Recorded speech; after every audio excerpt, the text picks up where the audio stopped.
Holla ballers and welcome back to World of Warcraft. Oh my god, World of Warcraft. Holy, I have such a weird relationship with WoW these days. I love World of Warcraft. I absolutely adore it, but it wants something from me that I'm just not prepared to give at the moment. Like, that's the thing with WoW, is there's a huge part of my brain that's like, you just want to play WoW all day. And I'm like, yeah, I do. I just want to just be here and just play all day and just sort of like turn my brain off entirely and just enjoy it, and then like get tired playing all day and then have to like drink energy drinks to raid again later. And that's what I want to do. It's the degenerate part of my brain that has existed for so long. When I found World of Warcraft all those years ago, like 20 plus years ago, and I was like, this is perfect. I couldn't afford any other games. Every penny I made was going to like trying to, you know, when you're struggling, you're trying to get things together, and you're like, I love video games and this game lasts forever. Perfect. I'm going to play that game. I could just about afford it. And then from there on, it swallows your life. But I've been out of the circle for a long time, even though it's not been that long. Like, I was fully invested in the War Within, enjoyed the hell out of it, really enjoyed the story, was much happier that they were investing in the story.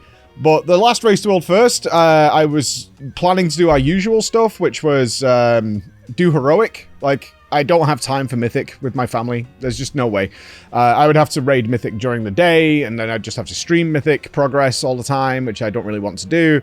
So it just doesn't fit into my lifestyle anymore. I would, after the last Race to World First, where I was very unhappy with how the race was tuned, for everybody, like, I know I'm very aware, to give you some context on this, because it's been a while since we talked about it, and I'm sure some of you saw the backlash online, and perhaps even agreed with the sentiments of a lot of people, is that I was really butthurt because maybe the Echo Liquid situation, which I wasn't. Like, I genuinely tried to clarify, is like, and my personal mic, yeah, I want Echo to win. They've been my friends for like 20 years, but if they lose, that's fine too. Like, that's the nature of races. I don't know how else to say it.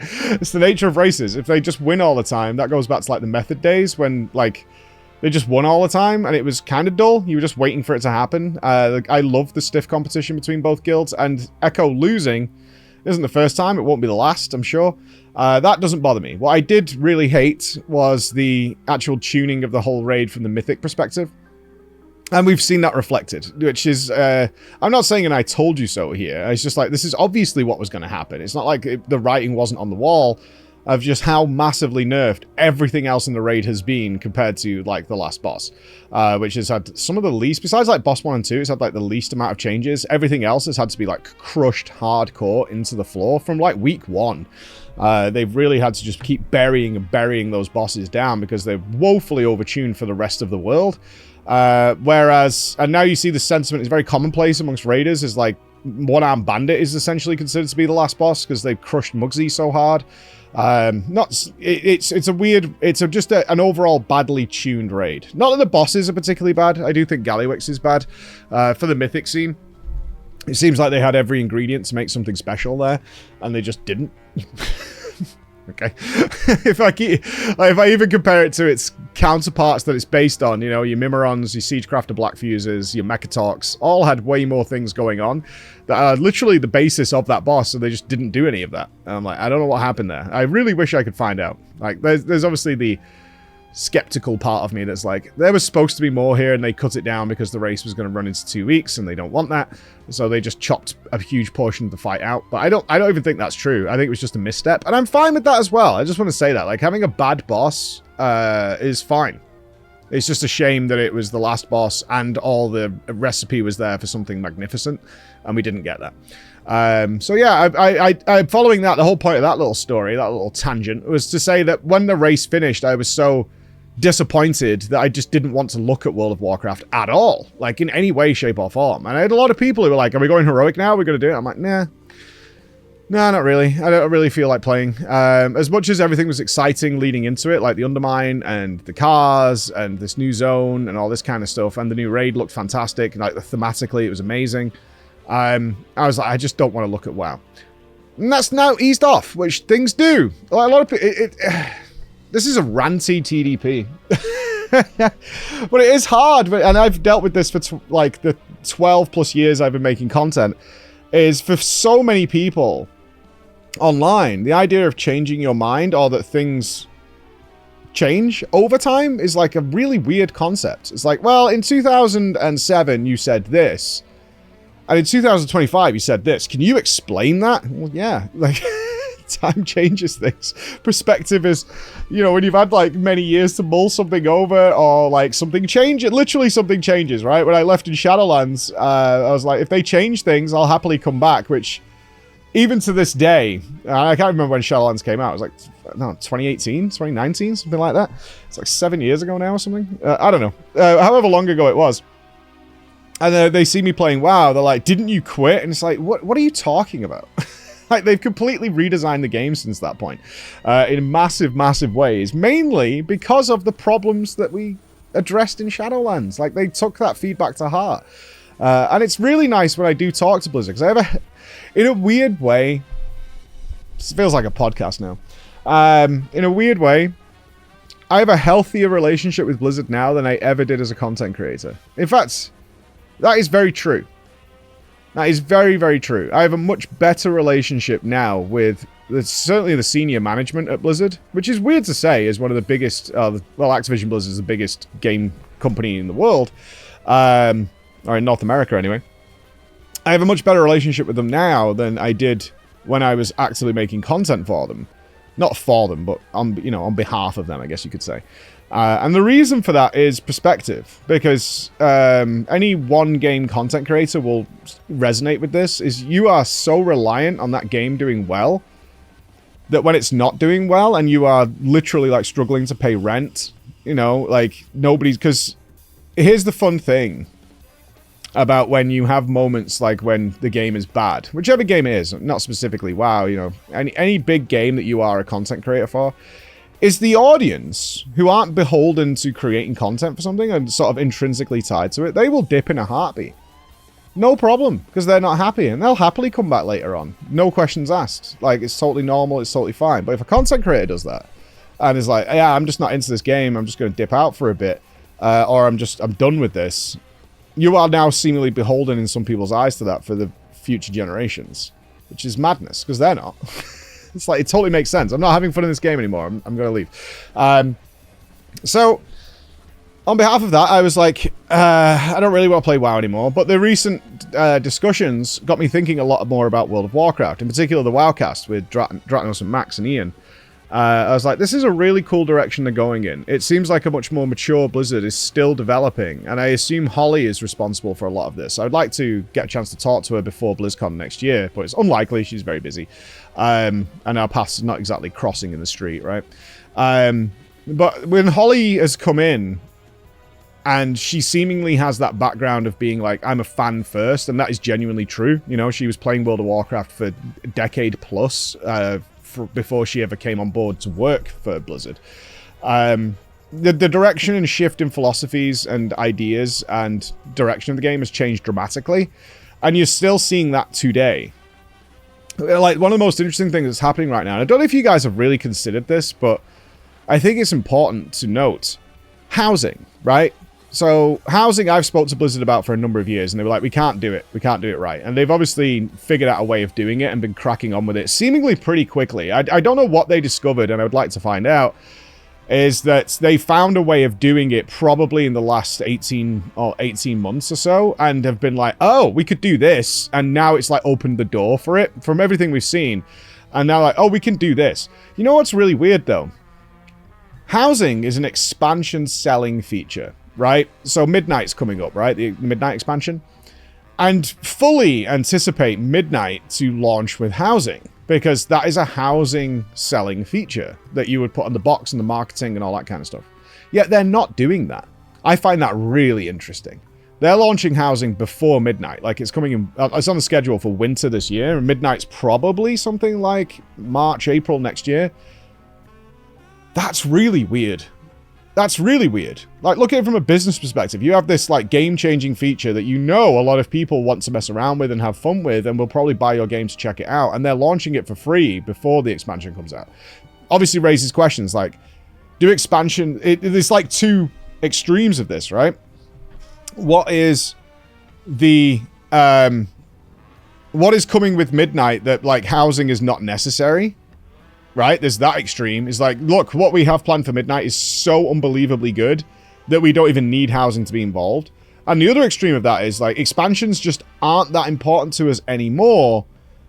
It's actually better, or they believe it's better for now, is to just keep giving you really big, massive features to the game so that, like, buying the expansion is a second thought compared to just being subscribed all the time and coming in and playing it. And we're going to drop housing just in the, like, at the latter end of our current expansion. Or they also, in the middle ground, like, fated raids are likely to be the last raid, which don't get a positive reception unless they, I don't think they're planning another raid tier and another zone. They might not be. So it's like, this is actually a replacement for that. So we know the fated raids aren't going to be huge and like a draw to draw people in to pay the game. So we're going to give them housing because then they're getting something every major patch. And there's just no reason to be outside of the Blizzard sphere. Literally, like with Classic, Season of Discovery, Remix, all those things that are happening. Like, it's very, if you're a Blizzard or World of Warcraft fan, very hard to get out of that sphere these days. There's always something going on somewhere. So with all that in mind, it got me thinking a lot about WoW after that cast. And I was like, I'm ready to play some WoW again. I'm ready to play some WoW again. I'm actually excited to play some WoW again. I'm excited to jump in. All this content is there.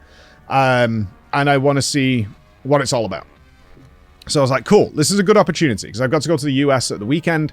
I have like 3 days or so. And 3 days is probably enough. I'm not planning to do heroic raiding. And typically, playing catch-up in WoW, you can consume most of that within a couple of days. And then you're pretty quickly onto the gear grind process of World of Warcraft. That's MMOs in a nutshell. There's nothing strange there, although they could do more to create fun opportunities. So let's talk about it as it pertains to those. That's that foundation I built you as to how we got back here for this. So obviously I wanted to check out the Undermine. I will say the introduction to this was interesting. As much as I don't like, I think I have an issue with short characters in video games. The dwarves or the goblins, I just don't take them seriously in a way. Because they're always doing goofy, ridiculous things, and they're kind of comedic relief in a lot of ways. The dwarves aren't so much, but the goblins definitely are. So this was a very kind of serious storyline.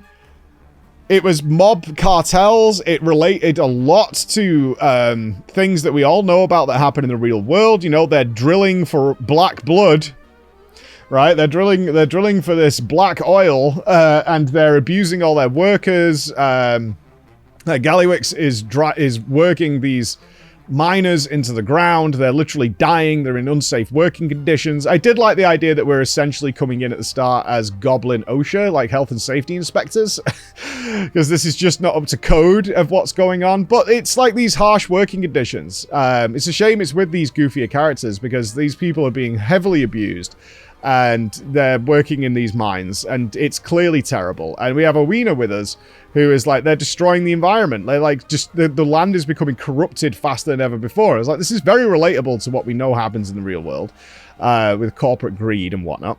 So I was like, this is kind of a good setup, and it's on the side of trying to keep it light because it is, you know, a game for 12-year-olds ultimately.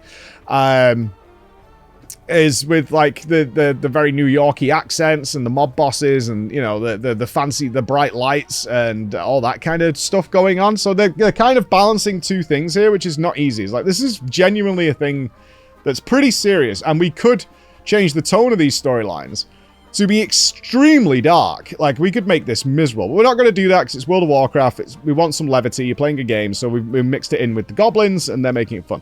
But overall, like, the story was decent. I just couldn't get too invested in it because ultimately I can't take the goblins that seriously, especially with the ridiculous names and the things they've set up. I was surprised there wasn't a girls, girls, girls or goblins, goblins, goblins sign in the Undermine itself. But getting to the Undermine, I have to say, two things here. The Undermine, one of the best soundtracks they've ever done for World of Warcraft. That jazz twist they put everything. There was times I just stopped playing because the jazz was playing. I was like, this is nice. Like, that soundtrack of the Undermine is phenomenal.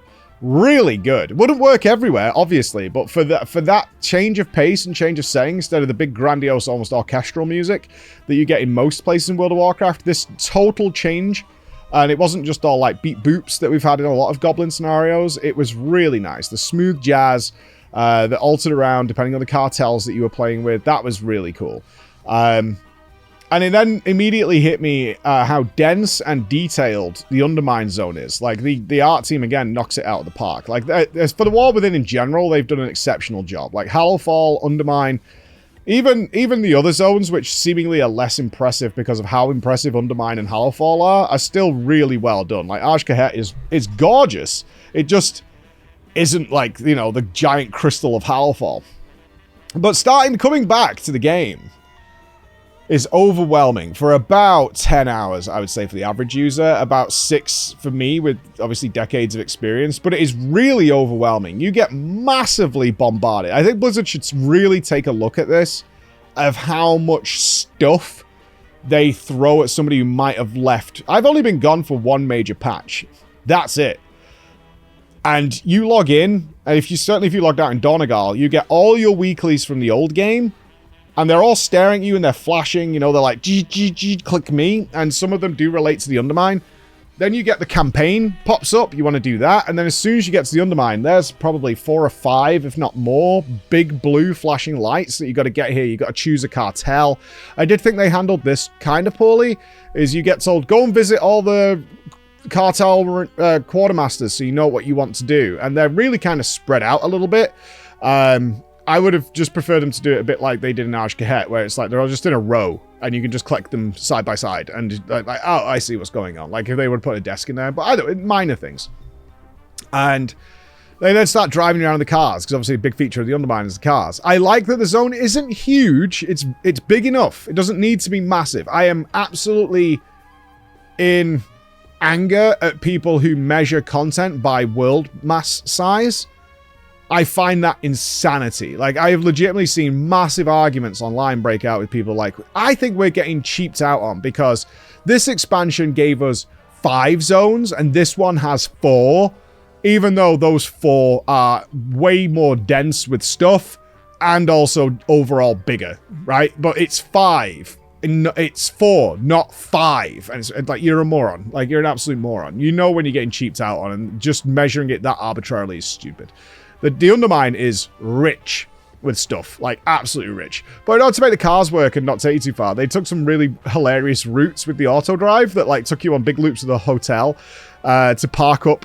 And you could see the hotel front door from where you started, like 10 feet to your right, but they wanted to take you on a drive and things like that.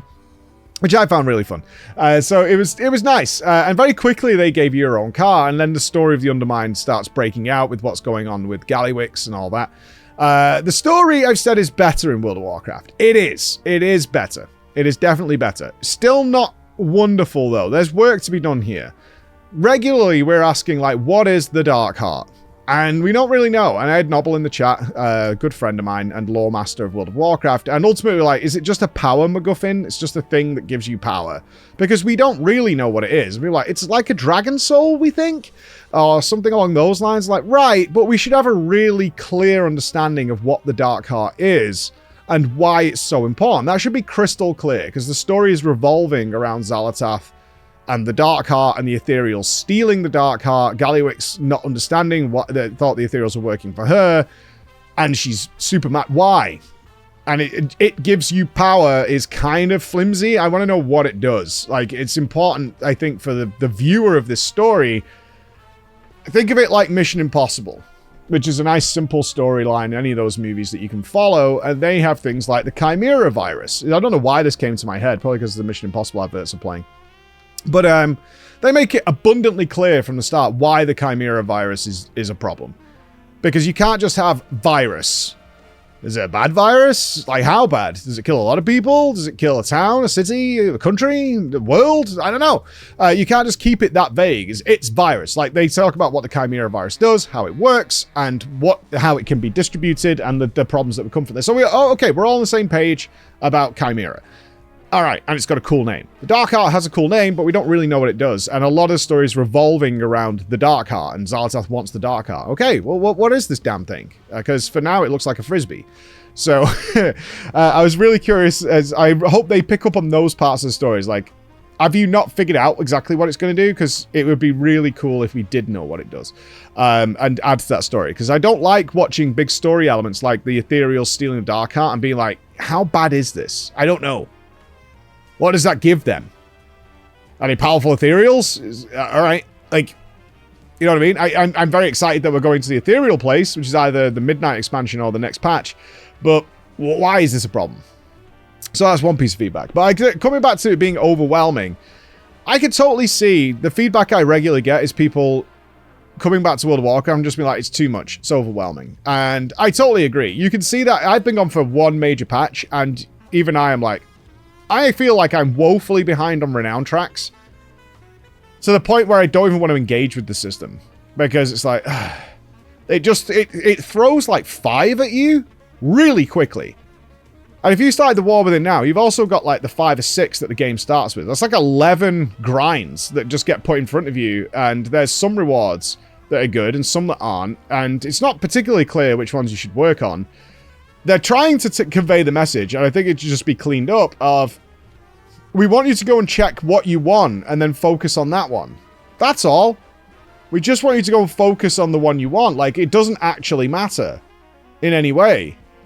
Now, this is where I got some really interesting feedback, and you guys are probably in the same boat here, is that if, depending on who you ask, and this is a classic MMO problem, every single system in an MMO affects everybody differently. By a long way. If you're someone who just wants to log in and raid, that's it. That's the piece of the buffet. Remember, we always compare MMOs to buffets, because that's what they are. It's like you pick and choose what you want from it, and some people want a lot, some people want a little. It's like, if you just want the raid part, you don't even need to engage with the system, like, at all in any way. You need Valor Stones and stuff like that still, for some reason. Although that's going away next week, I believe. But you can engage with, like, the absolute bare minimum of this system. If you are a collector, so you're on more of the extreme side, is where I'd say, so you're a mount collector, a pet collector, that kind of thing, this system is the most obnoxious nightmare you've ever seen in your life. And I've seen a lot of complaints, like, I've been, you know, people who've been pet collecting. I saw one on Reddit, like, yesterday. It's like, I've been pet collecting in this game since it, like, came out, and since pets were available. I have, like, all of them fully capped. I've been working at this for, like, months now, and I'm still missing, like, 30. Because, and I just think I'm just going to give up, because they've just made it this massive, massive, endless cosmetic. In general, feedback was, if you are a cosmetics person, and you love cosmetics, and you want to collect, you know, all the wardrobes and things like that, it's like, this is hell. Absolute hell. And then the other people are like, I don't get the problem, like, I don't have to do anything. It's all about how much of that buffet you engage with or choose to engage with. If pets are like, you know, that's that horrible food that I wouldn't eat anyway, like, you're not going to engage with it at all, and you're going to leave it alone. And for other people, it's like, this is horrible. So a little balancing there would be nice, because even though I'm not a cosmetics or collector person, I would like to feel like I can get them if I want them without it being like, ugh, I'm not going to do that. You know, that kind of approach. That would be cool. The other thing is, it doesn't point you at everything you want to do and how important it is. So they've released a Hallowfall invasion event, which is truly awful. Like, it's very strange to me. Like, as much fun as I was having, this needs changing in some way. So I was being pointed, thankfully, by my audience, because I didn't know about it, is like the gear that you get from Undermine, which as far as I know is the main focus, because the game literally tells you, like, hey, go and do the Undermine, right, when you log in for the first time. Actually, they've released this other event, the Hallowfall event, and I did have a quest for it amongst, you know, 15 other quests, blue ones and otherwise, that was to go to Hallowfall and do this thing. But, like, people were very quickly saying, like, yeah, the gear from Undermine is outdated now. If you want some quick, easy gear, like, on the hour, there's this event in Hallowfall where you'll get that. So you should go and do that event. So I was like, okay, I'll go and check that out. So went over. I mean, really awful. Apparently this is the fixed version of this event. There's got to be a better way. There has to be a better way of doing these things, because all it turned into was, there was a good, I don't know, 100, 150 people there. Good to see so many people in WoW, by the way. A lot of people there. And just these commands of where they got the voice actor or the dialogue for this to say like 5 lines. And that's it. Like, constantly just repeating the same line over and over and over again. Like, it was insanity. I'm like, you've got to be able to, if you got a guy in the booth or wherever he is to record some lines, just get like 3 times as many. It takes, what, 10 minutes longer? I've done voice acting. I've delivered lines for adverts and presentations for people and, you know, for spots that have been on stage at film festivals and things like that. I've done that. It does not take long if you've got somebody who can do it, right? I'm not talking about get Greg from accounts to go and do it, who's never spoken publicly before. But somebody who can deliver a line can do it really quickly. Get like fucking 10 more and have them cycle a bit. Like, it just feels cheap. It feels lazy that this guy is just constantly repeating the same line over and over again. It reminds me of some ProZD skits where he's listening to somebody's like, ha, da-da-da, Archibald. He's like, yeah. And he's like, the 5th time, you're like, dude, shut up, because I can predict exactly what line's going to play at this point. So that was annoying. And the gameplay is terrible. It's really bad. Of just, hey, there's a vicious monster on the field. Get him, champions! And you go there, you kill that in about 3 seconds. And then he goes, hey, a rare monster has spawned. Get him, champions! And we just did that in a circle. And then the bar was filled. And then some boss spawned that everybody was attacking, which made the game so laggy that you couldn't press anything. And by default, Blizzard has to make this enemy non-threatening, because they know their game is going to collapse. I've talked about this in the past as to why these things happen. With the dice roll video, if you've ever seen that. And Ian backing up that is pretty much the problem. Like, that's the problem that they can't solve yet, which is why I think still to this day, WoW 2 is coming at the end of the World Soul Saga. I'll probably do a whole video on that if you're not sure what I'm referring to. Some people think it's going to look like an FPS or something. That's not my point. I then did that, and I got some really kind of good upgrades. You can choose a massively higher level weapon. It's like 636, which was great. Got nice and easy. Takes 10 minutes. Sorted. So the actual like time investment is minimal, but the actual content is just garbage. And could really needs revamping in how they do those things. Like Legion Invasions were better, for Christ's sake. And then it was back to the Undermine. Once you... there's a really cool moment, I think, for a lot of people with World of Warcraft, is when you come back, you are flooded with content that does feel overwhelming. And then within about 10 hours, because most of it is weekly, things settle down very nicely. Things settle down very nicely, and you're now left with what you want to do. That's really the nice point. It's like, okay, I'm overcome this like hump of content, which was really enjoyable. Good story, good cutscenes, really well animated. Loved all that. Brilliant music, new zone, car, upgrades, all these paths I can go on. And it's now no longer pushing me into a direction. And then that just sort of like, now we can settle. Now I can get on with what the hell I want to do and take a bit more time to drink it in and get into it. That is the good part to be in. And I'm wondering, and probably next time I get a chance to talk to Blizz, I'll have words with them about it, is like, how do they feel about this very, very overwhelming, almost like throwing water in the face of the player when you come back for a patch? I'd love to see your thoughts on this as well, where you're just like, I feel like I'm drowning, and it takes quite a while to work through this, where I've got so many jigsaw pieces to try and put a picture together, and some of them are a waste of time, in essence.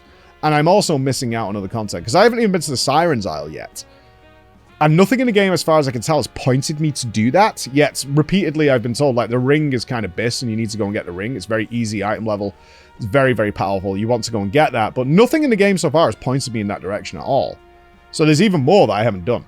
Anyway, that was my first day back. I know it's a bit of a rambly video, but I've been unable to sort of, like, talk about WoW in a way without direct feedback via live streams for a while. I just wanted to get some thoughts out. There's a lot in there. So, sorry, editor. Have fun.